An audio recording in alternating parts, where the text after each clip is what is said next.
చక్రి మాత్రమే నారాయణ కన్న కొడుకు అనే గుండె పగిలే నిజాన్ని తెలుసుకున్న మహాలక్ష్మి మరి ఇదంతా ఇలా జరగబోతుంది. అసలు చక్రి మాత్రమే నారాయణ కన్న కొడుకు అయితే మరి మిగిలిన వాళ్ళు ఎవరు, అసలు ఏం జరిగింది, ఇప్పుడు ముగ్గు వేస్తూ రాబోయే కథలు ఏం జరిగిపోతుంది, అసలు నారాయణ గతం ఏంటి అన్నది ఇప్పుడు మీకు పూర్తిగా వివరించబోతున్నాను. కాబట్టి వీడియోని చివరి వరకు స్కిప్ చేయకుండా చూసేయండి.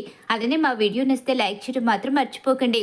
ఇక్కడ చూస్తే ఇక చక్రి అలాగే మహాలక్ష్మి అందరూ కూడా వంట చేసుకుని బయట కట్టెల పొయ్యి మీద వంట చేసుకోవడం, తర్వాత గాయత్రి తన భర్త ఇద్దరూ కలిసి వాళ్ళతోనే భోజనం చేయడం, ఒంటరిగా భోజనం చేస్తూ నా పూజలు వ్రతాలు వేరని చెప్తూ ఉంటుంది. ఈలోగా ఇక అక్కడ పెద్ద పెళ్లి విషయం అయితే వస్తుంది.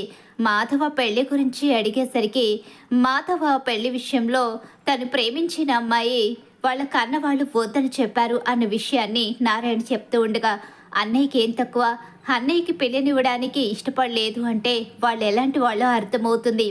అన్నయ్య నీ జీవితంలోకి ఒక మంచి అమ్మాయి వస్తుంది అని చెప్తూ ఉంటాడు. ఈలోగా గాయత్రి భర్త అయితే ఈలోగా ఇక్కడ చూస్తే కంగారు పడిపోతూ ఉంటుంది తాయారు. ఎక్కడ నిజాన్ని నారాయణ బయట పెట్టేస్తాడో అని చెప్పేసి, కానీ టాపిక్ డైవర్ట్ చేసి ఇక ఆ విషయాన్ని పక్కదావ పట్టిస్తూ ఉంటారు. ఎందుకంటే విషయం బయటపడిపోతే గాయత్రి కాపురం నాశనం అయిపోతుందని చెప్పేసి ఆ విషయాన్ని బయటపడకుండా మాట్లాడుకుంటూ ఉంటారు. ఈలోగా తెల్లవారుతుంది, అందరూ కూడా రెడీ అవుతూ ఉంటారు. అలా రెడీ అవుతూ ఉండగానే ఇక పంచి కట్టుకుని ఒక మంచి షార్ట్ వేసుకుని బయటకైతే వస్తాడు చక్రి. చక్రి అలా వచ్చేసరికి, ఏంటిది ఈరోజు ఈ పంచి షార్ట్ ఏంటన్నయ్య ఇదంతా, ఏంటి కేశవన్నయ్య ఏదో ఉంది, అదేం కాదు తను చీర కట్టుకుని వస్తుందని నేను ఇలా కట్టుకున్నాను. ఎందుకంటే ఇప్పుడు మనం గుడికి కదా వెళుతున్నాము, అందుకని ఖచ్చితంగా తను చీర కట్టుకుని వస్తుందని నేను ఇలా పంచి కట్టుకున్నాను. ఏంటి కలగంటున్నావా? లేదురా చూడరా అని చెప్పేసి అంటూ ఉంటాడు చక్రి కేశవను. ఈలోగానే ఇక బయటికి మహాలక్ష్మి ఒక మంచి చీర కట్టుకుని వస్తుంది. నలుగురు అన్నదమ్ములు మహాలక్ష్మిని చూస్తూ ఉండిపోతారు. ఇక మహాలక్ష్మి, ఏంటి పెద్ది అలా చూస్తూ ఉండిపోయారేంటి, మహాలక్ష్మివి, నీ పేరు పెట్టి నిన్ను ఇంకా గొప్పగా పిలవాలనుంది. మహాలక్ష్మి పేరుకే నువ్వు సార్థకత చేసినట్టుగా లక్ష్మీదేవిలా ఉన్నావమ్మా. చీర కట్టుకుంటే ఎంత అందంగా ఉన్నావో తెలుసా, మా ఇంట్లో మహాలక్ష్మి తాండం ఆడుతున్నట్టు ఉంది. నిన్ను చూస్తుంటే అచ్చం ఆ లక్ష్మీదేవిలాగే ఉన్నావమ్మా అంటూ తెగ పొగుడుతూ ఉంటాడు. ఇక మహాలక్ష్మి మురిసిపోతుంది. చీర కట్టుకుని ఎంతో అందంగా కనిపిస్తున్నారు, ఈ పూలు కూడా పెట్టుకోండి అంటూ ఇక చక్రి అయితే పువ్వులు తీసుకొచ్చి ఇస్తాడు. అలా ఇవ్వడంతో ఆ పువ్వులు తీసుకుని సంతోషంగా మహాలక్ష్మి తన తలలో అయితే పెట్టుకుంటుంది. అందరూ గుడికి అయితే బయలుదేరుతారు. ఈలోగా తాయారు గుడికి వెళ్ళి, మీ గుడికి ఎప్పుడూ చందాలు ఇవ్వని వాళ్ళని, ఎప్పుడు ఇటువైపు రాని వాళ్ళని కూడా రాణిస్తారా? ఎలా రాణిస్తామో, చందాలు ఇచ్చేవాళ్ళు మాత్రమే ఈ గుడికి వస్తారు, గుడి డెవలప్మెంట్లో పాల్గొనే వాళ్ళు మాత్రమే ఈ గుడికి వస్తారు, మిగతా వాళ్ళు ఈ గుడికి రావడానికి సరిపోరు అని చెప్పేసి అంటూ అక్కడ ఇక నారాయణ కుటుంబాన్ని అడ్డుపడతారు అక్కడున్న పెద్దలందరూ. తాయారు ఎక్కించడంతో, మీరు ఈ గుడికి రావడానికి సరిపోరు. ఎందుకు సరిపోము, ఎందుకు ఈ గుడికి రాకూడదు, మాది ఈ ఊరే. ఏంటి నేనెవరో నీకు తెలీదా? తెలుసు, నువ్వు ఈ ఊరి వాడివే, నారాయణమని తెలుసు, కానీ మీరు ఎప్పుడు ఈ గుడికి చందా ఇవ్వలేదు, ఏ రోజు ఈ గుడికి రాలేదు, ఇన్నేళ్లలో ఈ ఊరి వైపు కూడా రాలేదు. ఈ గుడికి చందాలిస్తూ గుడి డెవలప్మెంట్లో పాల్గొన్న వాళ్ళకి మాత్రమే ఈ గుడిలో అడుగు పెట్టే అర్హత ఉంటుంది, లేకపోతే ఈ గుడికి వచ్చే అర్హత అధికారం ఉండదు. ఏంటి అలా అని దేవత మీకు చెప్పిందా అని చెప్పేసి వెనుక నుంచి మహాలక్ష్మి అక్కడ ఉన్న వాళ్ళందరినీ ప్రశ్నిస్తూ ఉంటుంది. ఏంటమ్మా దేవత చెప్పడం ఏంటి, ఇది ఈ ఊరు రూల్ ఆచారం కూడా. గుడి అన్న తర్వాత కొన్ని ఆచారాలు ఉంటాయి. అవునవును, గుడి అన్న తర్వాత ఆచారాలు ఉంటాయి, అవి ఎంతవరకు వర్తించాలి, మనం శుచిశుభ్రంగా గుడిలో అడుగు పెట్టాలి, మంచి మనసుతో గుడిలోకి రావాలి, అంతేకాని చందాలు ఇచ్చేవాళ్లే గుడిలోకి రావాలని, ఇవ్వలేని వాళ్ళు ఇటు నుంచి ఇటే బయటికి వెళ్ళిపోవాలని అమ్మవారు ఎప్పుడు చెప్పదు. అమ్మవారు లేని వాళ్లను ఇంకా బాగా తన ముందుకి తీసుకొచ్చుకుంటుంది. వీళ్ళు ఇన్నేళ్లగా ఇటువైపు రాలేదు కాబట్టి కనీసం వీళ్లకు ఈ గ్రామ దేవత గురించి కూడా తెలియదు కాబట్టి చందాలు ఇవ్వలేదు. కానీ ఇక నుంచి ఖచ్చితంగా ఈ అన్నదమ్ములు చందా ఇస్తారు. ఈ అన్నదమ్ములు చందాలు ఇవ్వడానికి ఏం వెనుకాడరు. అలా అని ఇవ్వము అని ఎప్పుడూ మీతో చెప్పలేదు. మీరు ఎప్పుడైనా వచ్చి ఈ అన్నదమ్ముల దగ్గరికి మీరు ఆ గుడికి చందా ఇవ్వాలి, అది మీ కులదేవత అని మీలో ఎవరైనా ఇంటికి వచ్చారా? ఎప్పుడు రాలేదు కదా. అలాంటప్పుడు వీళ్ళకి ఆ గుడి గురించి ఎలా తెలుస్తుంది? వీళ్ళకి తెలియకపోతే ఏముంది, నారాయణకి తెలుసు కదా. ఏమో ఆయన ఎందుకు మీ ముందుకి రాలేకపోయారో ఎవరికి తెలుసు. ఆయనకి ఈ ఊరే గుర్తు లేదని చెప్పారు. ఏం నారాయణ, నీకు ఈ ఊరే గుర్తు లేదా? ఉంది. ఎందుకు గుర్తు లేదు? ఈ ఊరు నాకెన్నో జ్ఞాపకాలను ఇచ్చింది. ఇది నా ఊరు. నా ఊరు నాకు గుర్తుకు లేకపోవడం ఏంటి? కానీ ఇక్కడికి అడుగు పెట్టడం ఇష్టం లేదు. నా పిల్లల్ని తీసుకురావడం అసలే ఇష్టం లేదు.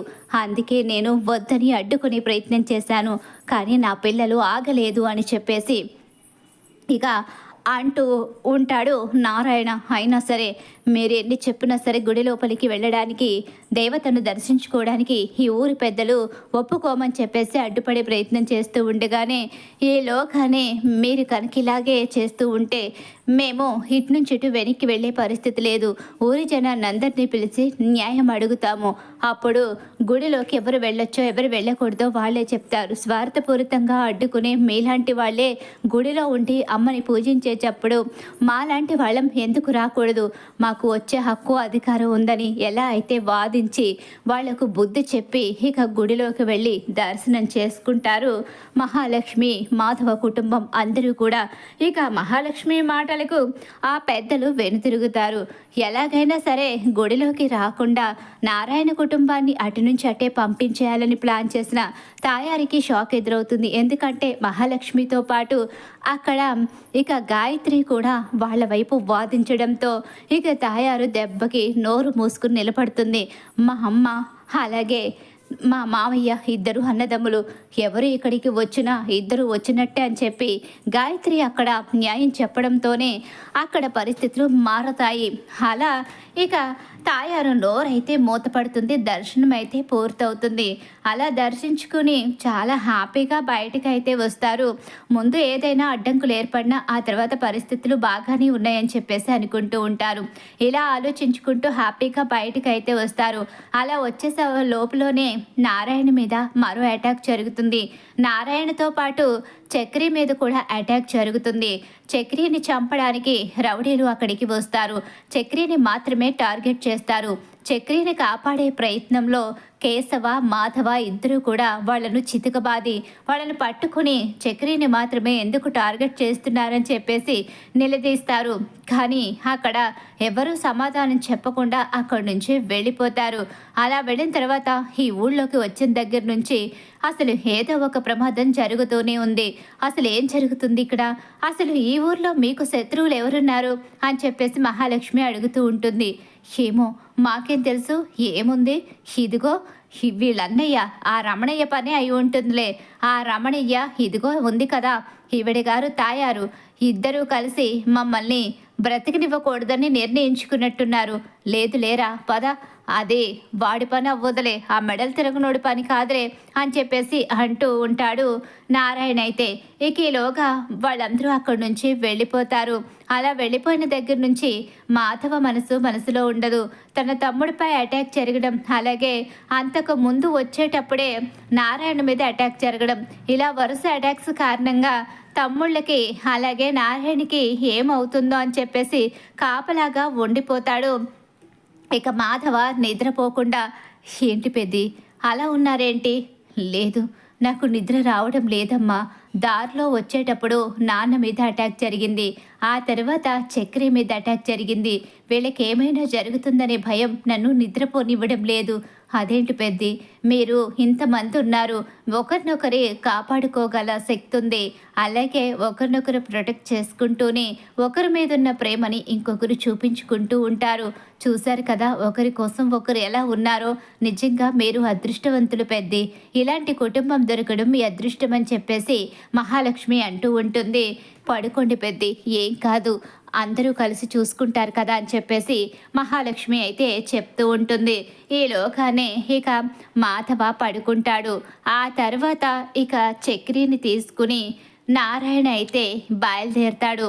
అలా నారాయణ బయలుదేరేసరికి ఈలోగానే మహాలక్ష్మి ఏంటి ఈ టైంలో చక్రిని తీసుకుని సుపుత్ర ఎక్కడికి వెళ్తున్నాడు అని చెప్పేసి అనుకుంటూ ఉండగానే, ఏంటి నారాయణ, ఎక్కడికి తీసుకువెళ్తున్నావు నువ్వు నన్ను? అసలు ఎవరింటికి తీసుకువెళ్తున్నావు? ఇక్కడ ఈ టైంలో ఎవరింటికి తీసుకొస్తున్నావు అని చెప్పేసి అంటూ ఉంటాడు ఇక చక్రి అయితే. ఈలోగానే ఇక అక్కడి నుంచి వాళ్ళు వెళ్ళడం చూసి వాళ్ళ వెనకాలే మాధవ కూడా వెళ్తాడు. తన తమ్ముడు తన తండ్రి ఎక్కడ ప్రమాదంలో పడతారని భయపడి మాధవ కూడా వెళుతూ ఉంటాడు. వాళ్ళని ఫాలో అవుతూ ఉంటారు. ఇలా ఫాలో అవుతూ ఉండగానే ఒకరి ఇంట్లోకైతే చక్రిని తీసుకుని నారాయణ వెళ్తాడు. అలా వెళ్ళేసరికి ఎవరిల్లిది, ఎందుకు తీసుకొచ్చావు నువ్వు నన్ను ఇక్కడికి, అసలు ఏమైంది నీకు, ఎవరు వీళ్ళు అని చెప్పేసి అంటూ ఉండగానే ఈలోగా లోపలికి చక్రిని తీసుకుని వస్తాడు. మాధవన్నయ్యకి, కేశవ్కి, కర్ణాకి ఎవరికి తెలియకుండా ఎందుకు తీసుకొచ్చావని చెప్పేసి చక్రి ఎన్నోసార్లు అడుగుతాడు. నారాయణ సమాధానం చెప్పడు. ఈలోగానే లోపల నుంచి తన బావమరిది రావడం, అలాగే తన కన్నతల్లి ఫోటో అక్కడ ఉండడం, ఇదంతా కూడా చక్రి చూసేస్తాడు. అది చూసి ఇది ఇది ఎవరిల్లు, ఇది, అమ్మ ఫోటో ఇక్కడ ఎందుకుంది, ఇతనెవరు అని చెప్పేసి అంటూ ఉండగానే, ఏం నారాయణ, భయపడ్డావా? భయపడ్డం కాదురా, నీకు బుద్ధి చెప్పడానికే వచ్చాను. ఎందుకురా ఇలా చేస్తున్నావు? ఎందుకు వీడిపై అటాక్ చేశావు? మీ అక్క కొడుకుని నువ్వు చంపాలని చూస్తున్నావు. అవునులే, అక్కే లేనప్పుడు ఆ బంధాలు ఎందుకని అడిగావు కదా. అంటే వీడిని చంపేద్దాం అనుకుంటున్నావా? దాని ప్రతిరూపంగా మిగిలింది వీడు అని చెప్పేసి అంటూ ఉండగానే బయట నుంచి మహాలక్ష్మి చూస్తూ ఉండిపోతుంది. ఏంటి వీళ్ళు నలుగురు అన్నదమ్ములు, కన్నా ఆ ఇంటి అదే చక్రి వాళ్ళ అమ్మకి పుట్టిన అబ్బాయి కాకపోయినా వీళ్ళ ముగ్గురు సొంత అన్నదమ్ములే కదా. మరి అలాంటిది ఏంటిలా అంటున్నారు? చక్రి మాత్రమే ఆయన బిడ్డలా మాట్లాడుతున్నారేంటి అని చెప్పేసి అంటూ ఉండగానే వెనుక నుంచి మాధవ కూడా చూస్తూ ఉంటాడు. మాధవ ఏం మాట్లాడు, అలా మౌనంగా నిలబడిపోతాడు. ఈలోగానే వీడిని చంపేస్తాను, నాకు నా అక్కే లేనప్పుడు ఈ బంధాలతో నాకు అవసరం లేదు, వీడిని నిన్ను ఈ ఊరు దాటనివ్వను, కన్న తల్లిని చంపేసినా సరే వీడు చావ చచ్చిన వాడిలా ఇంకా నీతోనే ఉంటున్నాడు, అలాంటప్పుడు వీడితో నాకు అవసరం ఏముంది? మేనమామ అంటే తండ్రి తర్వాత తండ్రి లాంటి వాడు, ఇక మేనమామ కాపాడుకుంటూ వస్తాడే తప్ప ఇక మేనల్లుడు చావు కోరడు. కానీ నువ్వేంట్రా ఇలా ఉన్నావు? అక్క చనిపోయినా అక్క జ్ఞాపకంగా మిగిలిన మేనల్లుడిని ప్రాణంగా చూసుకోవాలి, ఎందుకంటే మీ అక్కంటే నీకెంత ఇష్టమో నాకు తెలుసు. అలాంటిది మీ అక్కకి పుట్టిన వీడంటే నీకెందుకు ఇష్టం లేకుండా పోయింది? అసలు నారాయణ ఇక్కడ ఏం జరుగుతుంది అని చెప్పి అంటూ ఉండగానే, ఏంట్రా ఏం జరుగుతుంది అని తెక్కలోళ్ళ చూస్తావేంట్రా? ఇదిగో మీ అమ్మ కనిపిస్తుంది కదా, ఇది నా అక్క, దీన్ని వీడు చంపేసి ఊరు వదిలి వెళ్ళిపోయాడు నిన్ను తీసుకుని. వీడు ఎప్పుడు వస్తాడని ఎదురు చూస్తున్నాను. వీడు ఊర్లో అడుగు పెట్టాడని తెలిసే వీడిపై అటాక్ చేయించాను, కానీ వీడితో పాటు నువ్వు కూడా కలిసే ఉంటున్నావని, వీడు నీ తల్లిని చంపేశాడని తెలిసినా సరే వీడిని నువ్వు క్షమించి వీడితోనే కలిసి ఉంటున్నావని తెలిసి నీ మీద కూడా పగ తీర్చుకోవాలి అనుకున్నానని చెప్పనేసరికి ఒక్కసారి అందరూ షాక్ అయిపోతారు. ఏంటి, నేను కలిసి ఉండడం ఏంటి? నాకన్నా పెద్దవాడు మాధవన్ని ఉన్నాడు, నాకన్నా చిన్నవాడు కేశవ్ ఉన్నాడు, అలాగే కన్నా, మేమందరం కలిసే ఉంటున్నాం. మేమందరం ఒక తల్లి బిడ్డలమే కదా. కన్నా కాకపోయినా మేము ముగ్గురం మా అమ్మ కన్న బిడ్డలమే కదా. ఒరే పిచ్చోడా, ఎందుకురా మీ బాబు మాయలో పడిపోయావు?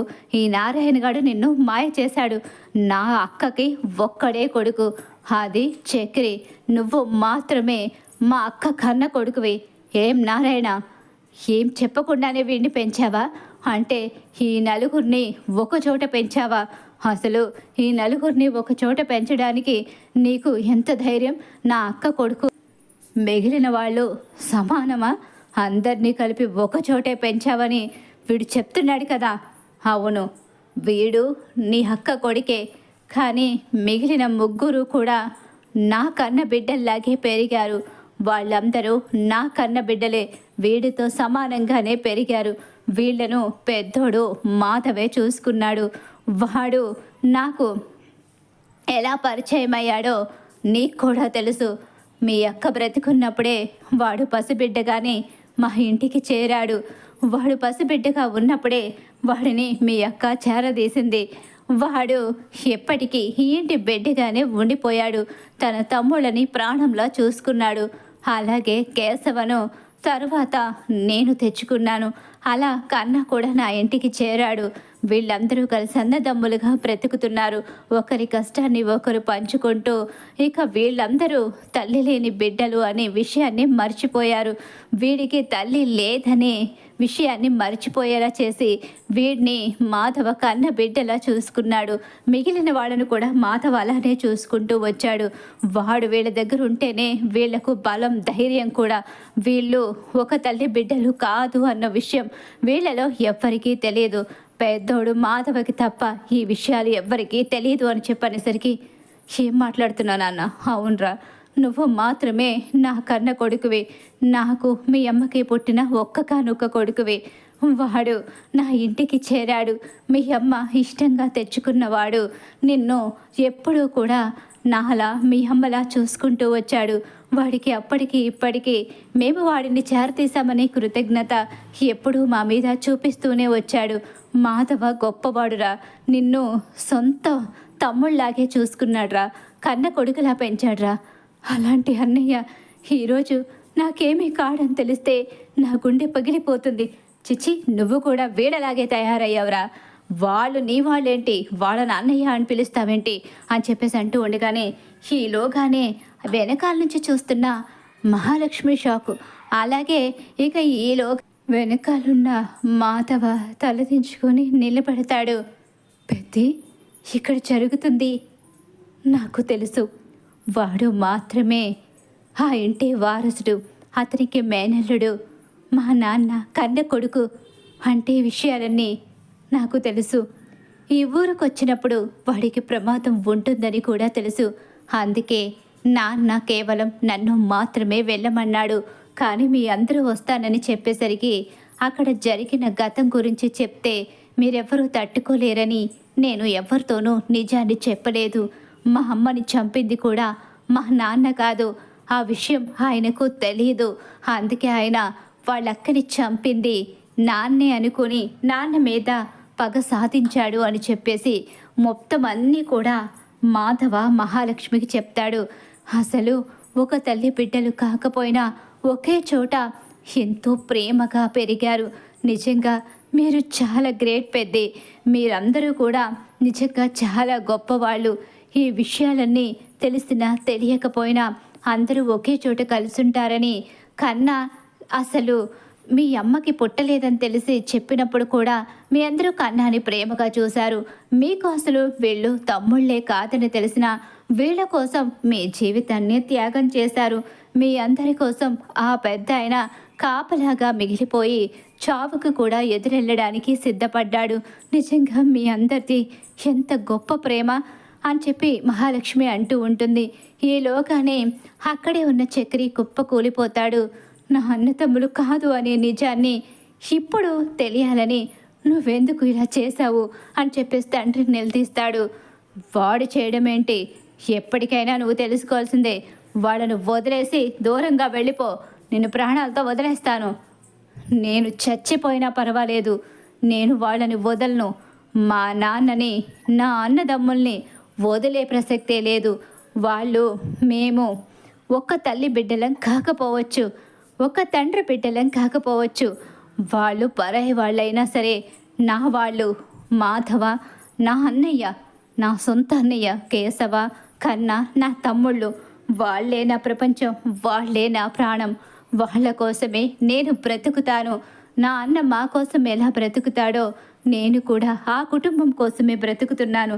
ఈరోజు నువ్వొచ్చి వాళ్ళు నాకు అయిన వాళ్ళు కాదు అని చెప్పినంత మాత్రాన విరక్తి కలిగి ఎక్కడికి వెళ్ళిపోడు. వాళ్లను బయటకు గెంటేయడు. ఈ చక్రికి వాళ్ళంటే ఎంత ఇష్టమో వాళ్ళకు ఈ చక్రి అంటే కూడా అంతే ఇష్టం. మరోసారి మా అన్నదమ్ముల మధ్య చిచ్చు పెట్టి మా అన్నదమ్ముల్ని విడదీయాలని చూసినా, నా తండ్రి ప్రాణానికి నాకు హాని కలిగించాలని చూసినా సరే ఊరుకునే ప్రసక్తే లేదు. ఇంక నిన్నెందుకు బ్రతకనివ్వాలరా, చంపేస్తాను అని చెప్పేసి తన మేనమామ చక్రి మీద తిరగబడతాడు. ఈలోగానే ముందుకొచ్చిన మాధవ, వాడు చెప్పాడు కదా మేము సొంత అన్నదమ్ములమని. అవును, మేము సొంత అన్నదమ్ములం. వాడికి ఏదైనా జరిగితే నిన్ను చంపడానికి ఒక్క క్షణం కూడా ఆలోచించను. ఏదో అనుకుంటున్నట్టున్నావు. మేము పరాయి తల్లి బిడ్డలమని, ఎవరి స్వార్థంతో వాళ్ళు బ్రతుకుతున్నామని అనుకుంటున్నావేమో. లేదు, మేము ఒక తల్లి బిడ్డల్లాగే పెరిగాము, అలాగే ఉంటాము ఎప్పటికీ కూడా అని చెప్పేసి ఇక మాధవ్ అయితే అతన్ని కొట్టి మాధవ చక్రిని అలాగే ఆ ప్లేస్లో ఉన్న నారాయణ్ని కాపాడతాడు. చూసావు కదా, అది నా కొడుకులంటే. నా కొడుకులు ఎదురు తిరిగితే నువ్వు ముక్కలుగా అయిపోతావు. వాళ్లను ఎదిరించాలని, దూరం చెయ్యాలని ప్రయత్నం చెయ్యకు అని చెప్పేసి నారాయణ షాక్ ఇస్తాడు.